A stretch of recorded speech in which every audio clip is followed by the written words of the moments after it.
Quando você advoga para reclamada, e eu tenho essa sensação e muitas vezes que se assemelha ao direito penal. Por quê? Porque já existe ali meio que uma rixa contra a empresa, né? Na verdade, se a gente for rememorar um pouco a história, a gente vai ver que a servidão e a escravidão sempre existiram na humanidade e elas não eram contestadas a ponto de ter regramentos, a ponto de ter proteção. Então, durante aquele período em que havia toda essa situação sem regulamentação, não havia tanta contestação acerca disso. Depois que as máquinas chegaram, que o mundo se modernizou, começou a modernizar e o homem viu que poderia ter sua mão de obra substituída por máquinas, aí sim surgiram os grandes pensadores, Karl Marx, Engels e etc., trazendo aí essa discussão, porque até então houve também uma exploração gigantesca de mão de obra, principalmente de mulheres e crianças. Então foi aí que surgiu o nosso arcabouço, todo o ordenamento trabalhista. E ele foi fundado com base aí na exploração excessiva da empresa. Por essa razão existe aí esse lado negro do direito do trabalho, né? Porque foi criado, e aí você já pega a concepção e a estrutura da maioria dos ordenamentos jurídicos, especialmente aqui no Brasil, de que ocorre o quê? A repreensão e nunca a prevenção. Nasceram as leis trabalhistas com o fim de garantir direitos que já estavam sendo violados, né? Então, daí você tira que o caráter preventivo, ele já tem, nós temos essa dificuldade de implementar, porque nós já temos na nossa raiz, está enraigada essa questão de atuar sempre com a repreensão e nunca com a prevenção, tá?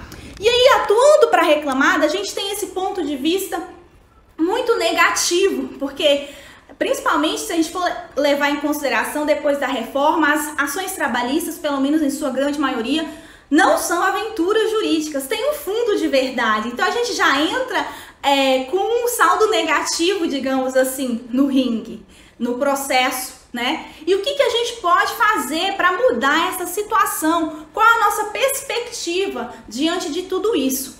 Primeiramente, nós temos que levar em consideração detalhes, porque muitas vezes, inclusive na maioria dos casos, eu pego a inicial e vejo e falo, ferrou, não tenho como me defender aqui. Quando eu vou ver com calma, analiso os documentos para solicitar informações para o cliente, eu vejo aí que tem algumas situações que podem ser revertidas.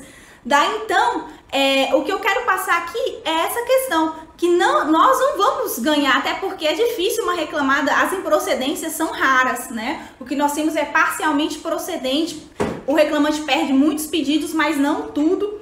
Então são raras as improcedências, mas nem por isso a gente deve deixar de acreditar. E se a gente não acreditar na argumentação que a gente está apresentando, não tem jeito, o processo é perdido mesmo, tá bom? Aqui, deixa eu ver se eu vou na defesa depois, deixa eu tirar esse... Então, a gente precisa fidelizar o nosso cliente, mostrando aí que nós temos todo o potencial para resolver, e eu digo não resolver, porque nós, como reclamadas, nós vamos minimizar, né? Então, nós vamos mostrar para eles que há estratégia. E a melhor forma de mostrar, ele já sabe, gente, quando o nosso cliente empresa recebe uma notificação, ele sabe que ele está devendo alguma coisa, né? Então, a gente não tem que partir querer fazer um milagre para que possa aí ter um milagre, não é isso, né? Mas se a gente mostrar que a gente tem uma organização, que a gente tem uma estrutura capaz de suportar aí e de atender ele da melhor forma possível, tenho certeza que isso faz toda a diferença, isso fideliza os clientes. E se você mantiver uma rotina, com certeza esse cliente vai não só ficar com você para que você advogue para as suas demandas futuras, como também vai te indicar para as próximas demandas, tá? E aí eu vou trazer então 7 passos para que você atue aí na sua advocacia.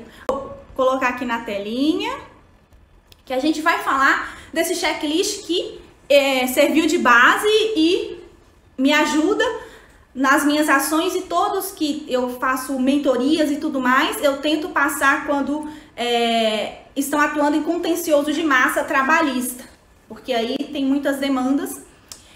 O que nós devemos ter em mente, né? Recebeu a notificação inicial, nós temos que levar em consideração aí o prazo, né? Nós temos 5 dias do recebimento para que a audiência aconteça. Se não for observado, a gente pode apresentar uma petição para arguir a anulidade, remarcar essa audiência, porque tem que ter um prazo de pelo menos 5 dias. Se não tiver a observância desse prazo, a gente pede a anulidade, e se tiver, a gente pode aí trabalhar, melhorar a nossa estratégia. Essa parte de recebimento é para mero checklist mesmo, recebi. E você tem que ter um controle de quanto o seu cliente recebeu, tá? Pelo e-carta. Hoje, os tribunais do trabalho, quase todos, atuam aí pelo e-carta. Então, você consegue confirmar quando foi efetivamente o recebimento da notificação, quando não for por AR lá, para estar ciente aí de que ele já foi observado esse prazo. O nosso primeiro marco aí dessa notificação está relacionado diretamente à data da audiência. E aqui, nesse momento de pandemia, as reclamadas têm recebido as notificações de audiências e alguns dias depois têm recebido as notificações para apresentação de defesa em 5 dias, né? E alguns, eu até comentei em um post que um cliente chegou com 2 notificações que já havia passado o prazo para a defesa, porque ele acreditou que a audiência fosse o ano que vem e era prazo para a defesa.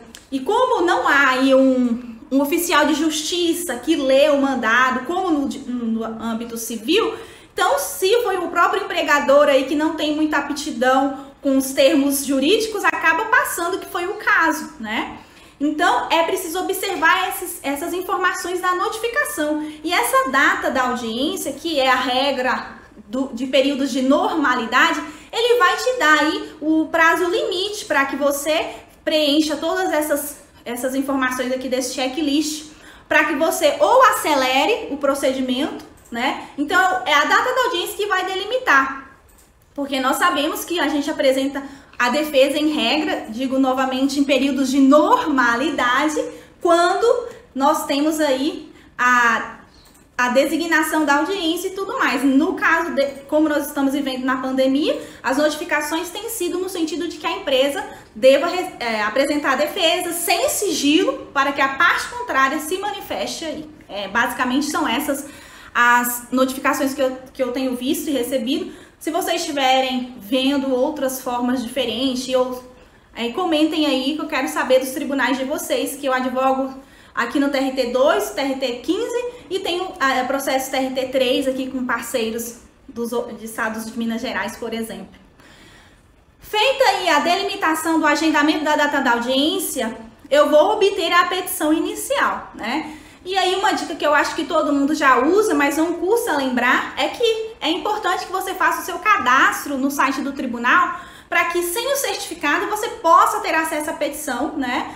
E os documentos. E aí, inclusive, você pode passar a senha, vamos supor, para um advogado, para um colaborador externo, para que ele possa te auxiliar na retirada e obtenção desses documentos. Porque é um parto praticamente ter que digitar toda aquela chave lá das notificações para obter a inicial, não é?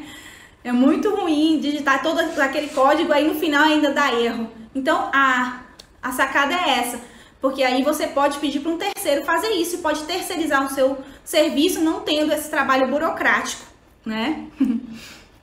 Depois que nós temos a petição inicial, nós temos que fazer a análise dos pedidos, né? Observar aí o que está sendo pleiteado e principalmente o que foi juntado. Aí a gente já entra na análise dos documentos. Como eu falei ontem na live, dificilmente uma inicial traz aí os seus documentos, até porque quem tem noção da documentação do que aconteceu naquele cenário, naquele contrato de trabalho, é a própria empresa. Então é difícil que o reclamante venha juntar. Mas se ele juntar, a gente tem que analisar todo o documento, tá? Analisar a data, analisar a escrita. Eu já impugnei muitos documentos que foram acolhidas impugnações, porque, vamos supor, documentos unilaterais, enviou ou entregou alguma coisa sem nenhum recibo, não há comprovação de que a empresa tomou ciência daquilo. Então, tudo isso é relevante, você tem que analisar os documentos totalmente, o conteúdo e seu aspecto formal, tá?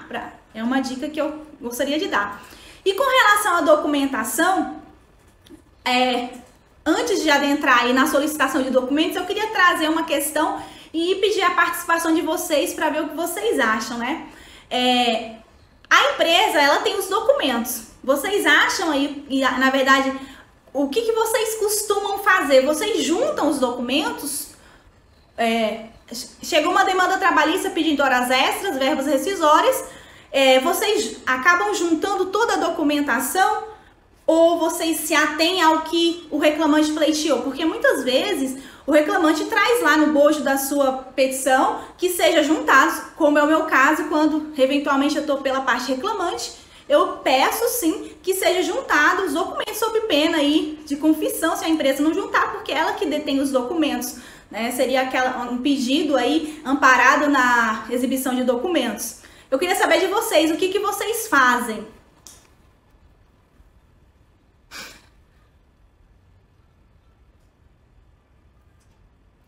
O Renan está perguntando a respeito de danos morais.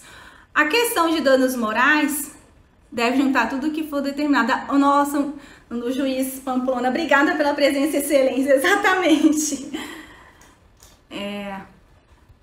Olha, Renan, com relação a essa questão aí, danos morais, é necessário, né, que você tenha testemunha, especialmente testemunha, porque essas questões são sentidas aí, provadas, mas em sede de audiência. É claro que se tiver documentos, mensagens, também corroboram para as alegações, tá bom? Mas basicamente é isso. Então, pegando o gancho aqui da resposta do nosso nobre juiz aqui, que prestigia a nossa live, se o juiz não determinar a apresentação, a doutora Yara está falando, ônus da prova às vezes não... Exatamente, Yara, é basicamente isso. Se for determinado, ou se, no caso, a parte contrária arguir, como vocês mencionaram, junta. Agora, não vai juntar tudo e mais um pouco, coisas que não têm relevância direta ou que não têm pertinência nas suas alegações defensivas. Você não pode juntar, né? Sob pena de prejudicar o seu cliente, que, infelizmente, eu já vi algumas situações muito delicadas nesse sentido. Isso, doutor Félix, exatamente, deve juntar todos os documentos que forem pertinentes às suas alegações, né? Não juntar documento que... Eu já fiz muitas réplicas que eu acabava com a empresa porque ela juntou um monte de coisa ali mostrando, né, que estava errado. Inclusive, teve um caso, quando eu contei para vocês aqui, que eu fui advogada, eu trabalhei no escritório só de reclamantes aqui na Zona Sul, aqui na Barra Funda, do lado fora da Barra Funda, e teve um caso que a empresa juntou os documentos de outro reclamante. E tinha um monte de pagamento por fora, um monte de coisas que era o que eu alegava. E aí na réplica, eu acabei com a empresa e falei, ó, embora não seja documentos do autor, por sua vez está confesso os fatos, isso demonstra que é prática comum da reclamada pagar por fora, por exemplo, e aí que aconteceu condenação da empresa. Então a gente tem que ter um cuidado excessivo com relação a isso. Que bom, gente, que vocês estão gostando. Isso, e o reclamante, por sua vez, deve juntar todos os documentos. Só que vale lembrar que isso também é relativizado, né, gente? Vai depender do contexto, se o documento estava sob posse da pessoa na época, né, e tudo mais. Mas, enfim, então essa questão foi até legal que houve essa polêmicazinha aqui e eu gostei. Por fim, a gente tem que pedir as informações. Caso a empresa não queira me dar alguma... Pode exigir sim, Renan, desde que tenha embasamento, qual tipo de documento que você gostaria que a empresa apresentasse para você, né? Então, tem que haver aí análise direitinho do seu caso, tá bom? E aí nós temos a solicitação de informações. A gente analisou tudo isso, a gente vai sentar e montar um e-mail para a empresa lá falando, ó, a notificação recebida tal dia, o reclamante pleiteia XYZ, eu preciso saber qual que era a jornada efetiva dele, se os cartões de pontos são condizentes com a jornada efetivamente praticada, se, vamos supor, uma equiparação salarial, perguntar todas as questões atinentes às funções, se o paradigma, quando o paradigma entrou, quais os cursos o paradigma realizou. Então você tem que fazer uma série de perguntas e questionamentos. E aí, por que eu ressaltei o e-mail, gente? Porque nós temos que justificar a nossa atuação. Se você pode ligar para o seu cliente, conversar com ele direitinho, mas ressalta tudo por e-mail, porque fica registrado. Porque aqui nós temos uma responsabilidade gigantesca quando estamos fazendo uma defesa, gente. Porque se a gente pega um advogado cri-cri, como a advogada do autor aí temos a doutora Josiane, que é super detalhista, aí, por exemplo, e pegar que a gente esqueceu de falar alguma coisa, ou falou e não falou claramente, não se defendeu especificamente, que nós vamos ter uma live só falando sobre a como fazer a defesa, vai pegar mal para o nosso cliente e pode prejudicá-lo. Então, nós temos uma gigante responsabilidade. Nesse momento, então, todas as perguntas possíveis relacionadas àquela causa, você precisa fazer, tá? E se a causa tiver aí menções de danos morais, como o Renan ressaltou que ele acredita estar sofrendo, precisa perguntar, trazer todo o enredo e questionamento das pessoas supostamente envolvidas, se o caso, marcar inclusive uma reunião com essas pessoas para poder debater e saber se de fato está acontecendo essa lesão, tá? E finalmente, por que eu coloquei solicitação de documentos depois? Geralmente eu peço no mesmo e-mail, mas com a resposta da empresa sobre o caso, surgem outras questões, surgem outras pontuações. Então, nesse caso, vale novamente pedir um novo documento. Vamos supor a empresa fala, não, o reclamante está pedindo um pagamento X, mas foi pago. E aí, a empresa fala, eu paguei metade em dinheiro e um recibo está aqui e metade na conta dele, vamos supor. Você não tem como saber como que a empresa pagou. Então, a depender da narrativa que ela trouxer, você questiona, não, você falou que pagou em dinheiro, eu preciso do recibo também.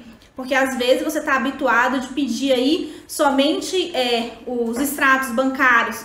Então, cada caso é um caso, né? Inclusive, em uma das lives eu vou trazer aqui um rol de documentos que eu costumo pedir. E vamos considerar uma ação aí grande que englobe vários direitos trabalhistas pleiteados para ter como base para solicitação de documentos, tá? Porque como já foi dito aqui na live, nós temos que juntar os documentos pertinentes na defesa, é a nossa oportunidade. Então, a gente não pode deixar passar esse momento e deve juntar a nossa defesa, deve trazer aí toda a documentação para que o nosso cliente seja bem defendido, tá?